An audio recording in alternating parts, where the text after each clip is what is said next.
Hello, I am Miguel Portillo Estrada from the research group PLECO in the Department of Biology of the University of Antwerp. Today I'm going to instruct you on how to measure leaf water potential with a pressure chamber. As you know, leaf water potential is a sum of a few potentials. For instance, we can begin by gravimetric potential. Gravimetric potential is going to tell us about the gravitational pull of a column of water of certain height. This will affect mainly to the top leaves of a tall tree, but in our plants of study it does not have an influence, since these are potted house plants of a few decimeters in height. Then we have metric potential.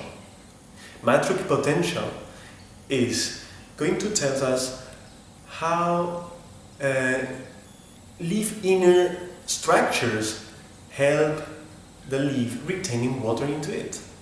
For instance, capillaries, cavities, they all have walls, and water has a capacity on sticking to walls. Then we have osmotic potential or potential of solute. This tells us how the accumulation of solutes like sugars, salt, is going to help the plant also retaining water to compensate this high concentration. Osmotic potential has negative values because it's that negative pressure of the solute in the solution that pulls water into the cell. To understand what happens with the osmotic potential in a water-stressed leaf, think of the cytosol as a solution of water and solute. As drier as a leaf gets, less water it contains for a given amount of solute, and a higher osmotic potential, more negative values, which in turn will call for more water from the shoots and this from the roots. However, at some point, we may have cavitation, which is air in the plant vascular system. In order to avoid cavitation, there are other strategies to lose less water when it is not available from the soil, as regulating stomatal conductance. And last, and really not least, because it is what keeps plants erect, is the Target potential, also called pressure potential. So water, once it has filled the volume of the cells, is going to create an extra pressure on the cell walls and keep a high turgent status that will finally keep all the structures of the leaf turgent. Target potential has positive values. This is because a pressure is developed in the protoplasm against the cell walls, so the cell becomes turgid. When we lose target pressure, we go into wilting, and there is a point called wilting point, where we have lost all the target potential, and then we only rely on osmotic potential and the rest. Some plants are good at coping with water stress. They can keep the target of leaves and shoots at lower leaf water content during drought. Keeping the target is essential for the good functioning of leaf structures, cell organs, the morphology and functioning of stomata, etc. So now let's go to the plants and see which plants are we going to measure today. Here you have two individuals of Hedera helix.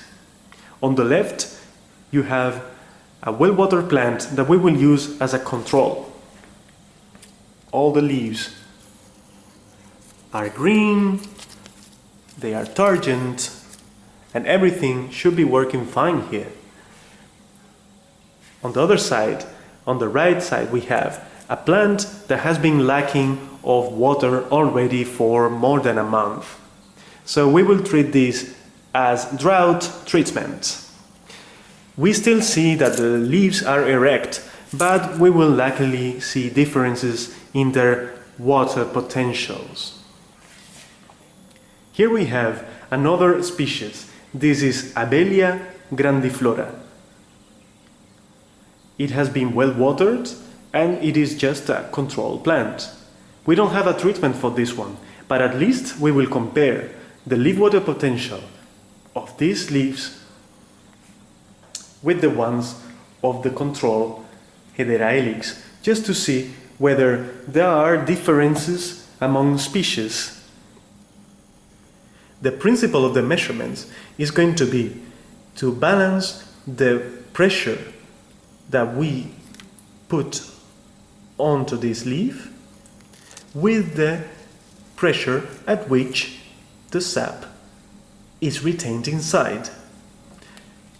To do that, we will insert a leaf inside a pressure chamber with the petiole out,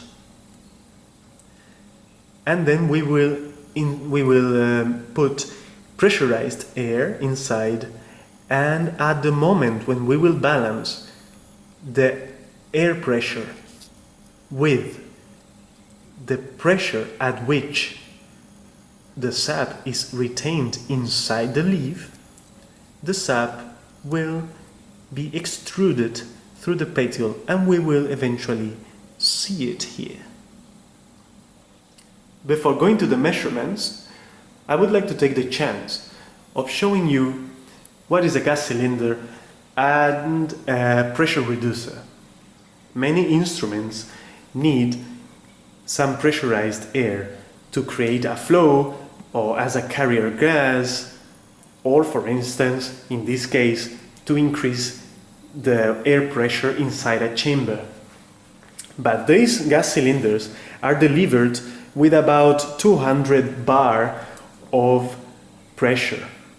And that's why we need a pressure reducer, because 200 bar would be too much pressure to be handled by this device. I will connect this fast connector with the pressure chamber. And now that there is a continuum, gas cylinder, pressure reductor, hose and pressure chamber, we can open the bottle. I will turn it anti-clockwise, and here you see how much is the pressure inside the gas cylinder. The pressure reductor is going to help us delivering as much pressure as we want to the hose and so on by turning clockwise. In this case, I'm going to set about 25 atmospheres. And that will be the maximum pressure that we will use in our pressure chamber. Once the pressurized air enters the instrument, the flow can be split in a valve here. Off would mean the pressurized air is going nowhere. Chamber would mean that the pressurized air can enter the chamber at a rate that we can set here. Do you listen?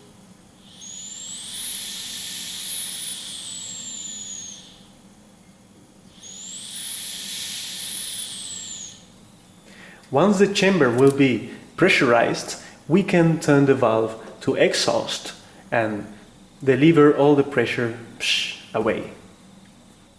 Now I can turn on the instrument, and this will switch on the display of the manometer. This is going to display the value of pressure inside the chamber. When we will be closely observing when the sap goes out from the petiole, we will have a finger here on top of this red button to hold the number and be able to read it in the manometer later. The lid of the chamber is somewhat special because it needs to hold the pressure inside the chamber but also allow a petiole going out so we can observe it. I take it out and I'm going to show you what's inside it. So, it is basically two pieces of steel that screw into each other. But inside this, if I unscrew it, what we find is some kind of, here, some kind of sandwich of these brass pieces that are pressing a rubber gasket.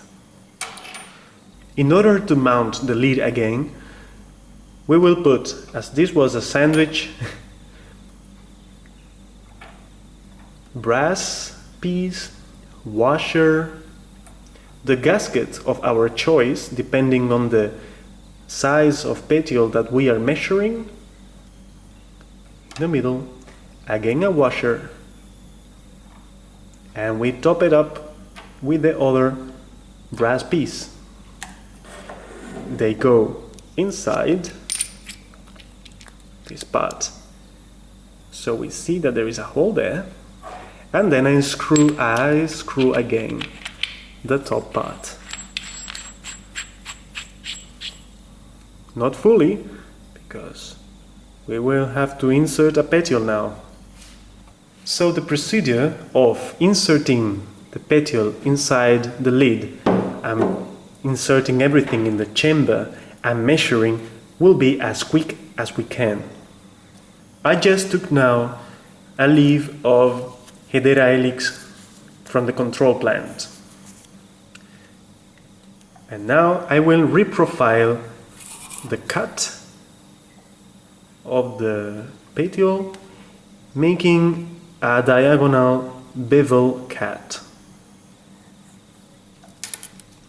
This is going to help us seeing better whether the sap goes out or not.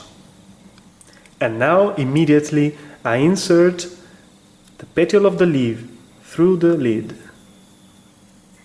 We are passing everything, the gasket and everything, and here we have the petiole on the other side. Now is the moment of screwing this very tightly, as much as we can.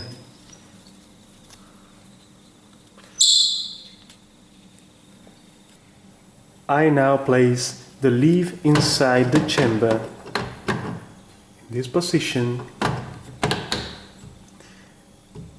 and I turn the lid so the two red dots are on top of each other. Now, holding the whole instrument is the moment of the final push here. So everything is very tight. And now, with the help of a magnifier, we will see better the petiole and see when we extrude the sap through it while pressurizing the chamber. So the operation goes as follows. First, I'm going to turn the valve, as we told, to the position chamber. Therefore, the pressurized air is going to go to the chamber. And I'm going to now open the valve to deliver the pressure at the desired rate. It will be something like this rate. 1, 1.5, 2. In the same time, I'm going to be observing here with my magnifier.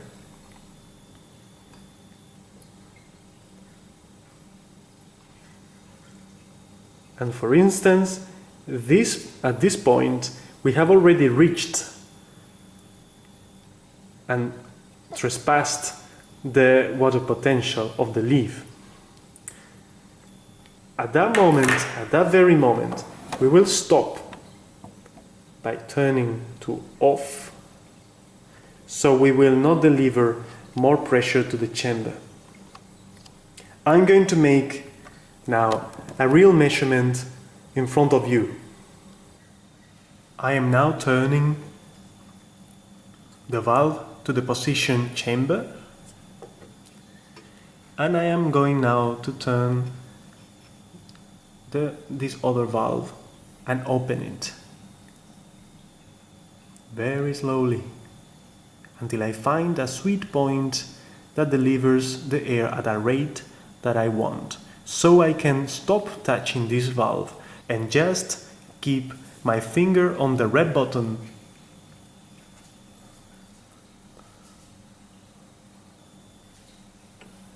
Now we have 2.5 atmospheres. We have 3 now.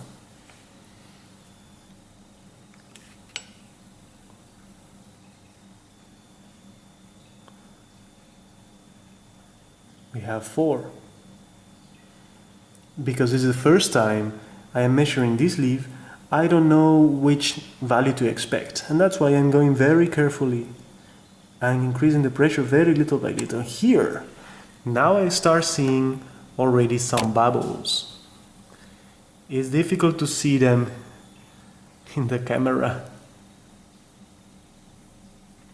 But for instance, I can keep up the pressure. You see how it moves? So those little bubbles are the sap going out through the xylem of the petiole. Now, because my measurements ended, I stop the valve, I close it, I turn the position to exhaust.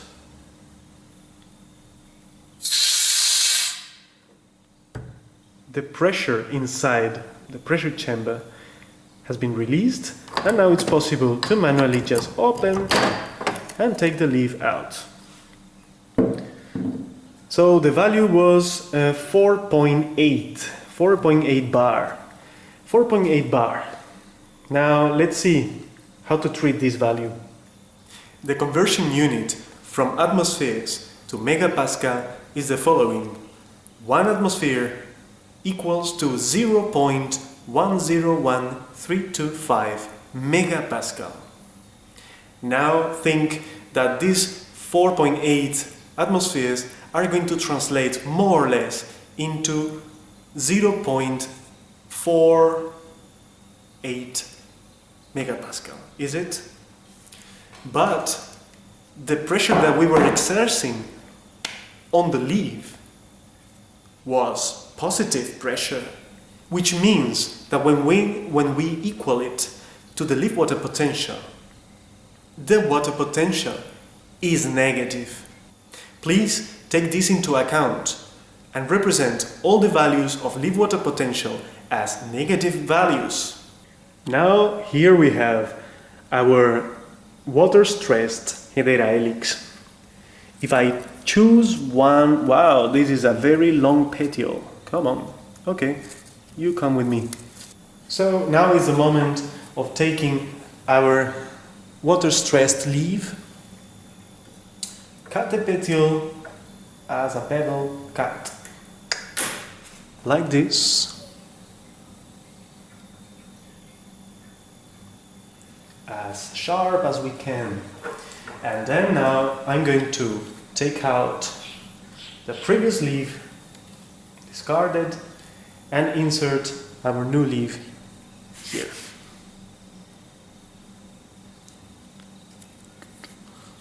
So we see the petiole out. Now is the moment of, again, squeezing this so the gasket is holding very tightly onto the petiole. Again, all the procedure as quick as possible.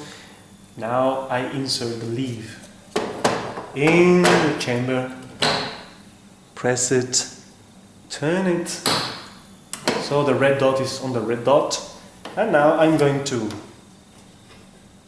ensure that this is off, turn the valve to the position chamber and observe again with my magnifier. Now once again I have to observe very closely the petiole. The valve is turned to the position chamber, and now I'm going to begin delivering pressure inside the chamber. So we extrude again the sap through the petiole. I have my magnifier with me, And I'm going to try to visualize this well. So this time I expect pressure is rising now. I expect a higher value, isn't it?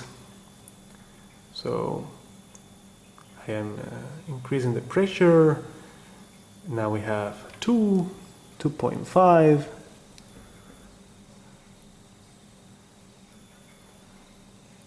We have already 4, 5,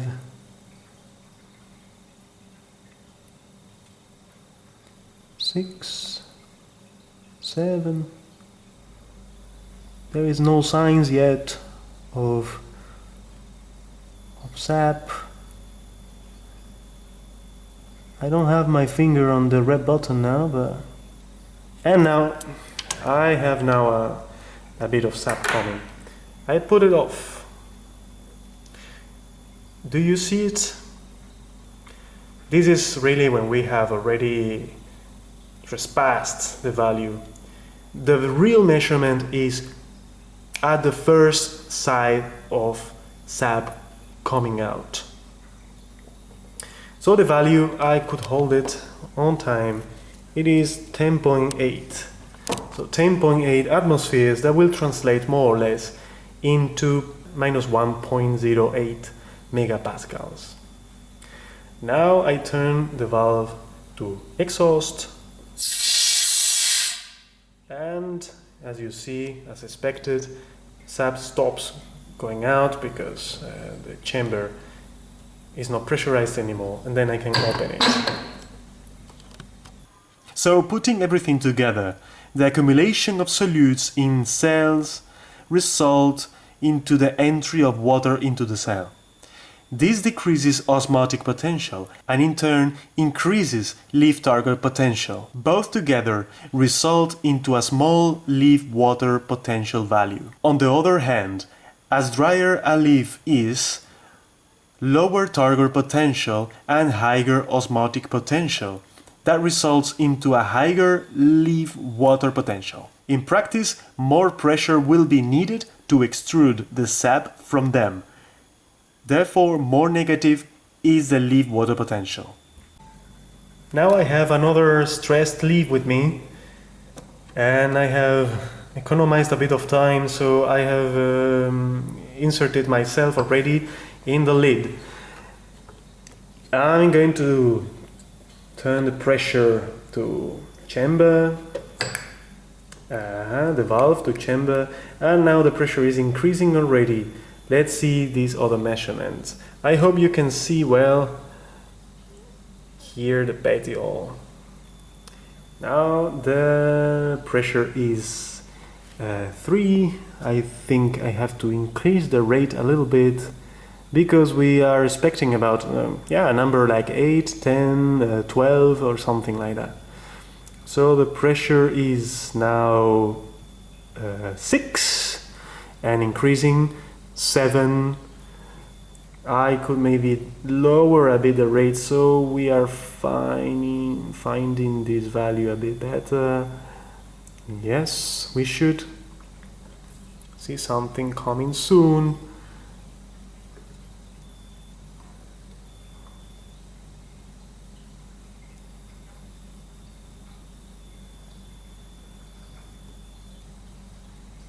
Let's see.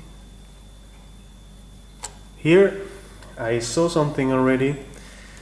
The pressure was 12.1 atmospheres. And now I turn the valve to exhaust. Okay, so I think you saw more or less how a measurement routine goes. And now we have another type of plant. So I have this one, especially because, as you can see, the petioles are unmeasurable. It seems impossible to put this little petiole through all this lid and measure anything of the leaf.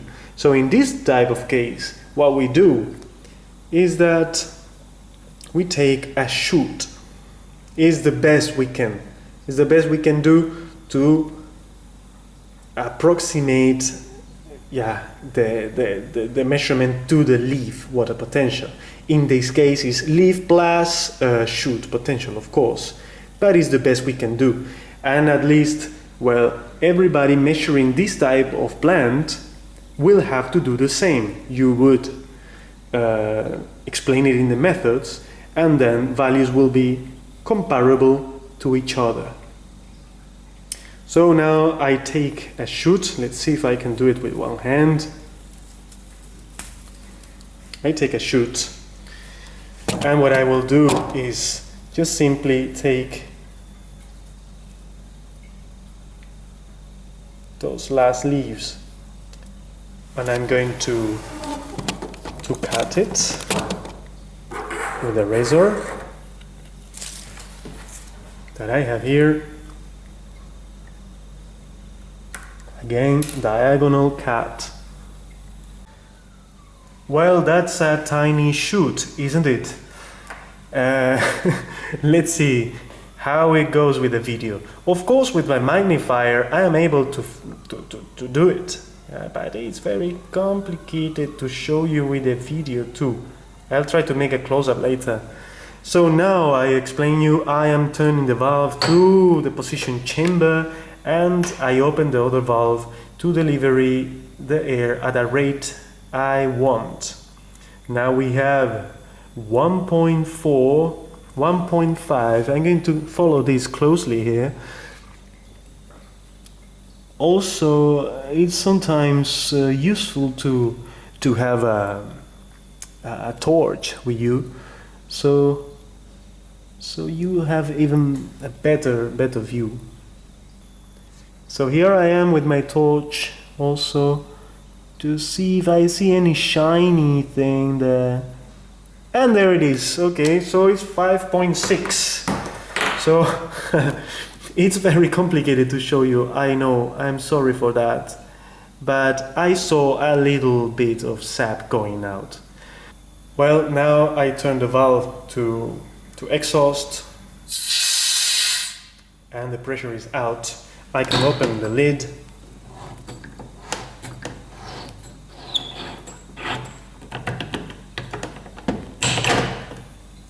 And dispose my chute. Well, as a final step of the practicum would be to mount this setup, is it? So first, what I'm going to do is to stop and close this valve clockwise, closed. And what I want to do is to get rid of all this pressure. Of course, I cannot just unplug any tube, but I have to do this a bit wisely. Let's see. What we want to do is, in this part, we have 130 atmospheres. Here we have about 25 from this point through the hose until our valve that is position off. And maybe what we want to do is to open the valve to chamber with the lever, the pressure, with the lid open, so it is flowing. And as you see here, this pressure is lowering. When it will be 25, both will start dropping. Yes, we can even go faster by opening this more. This.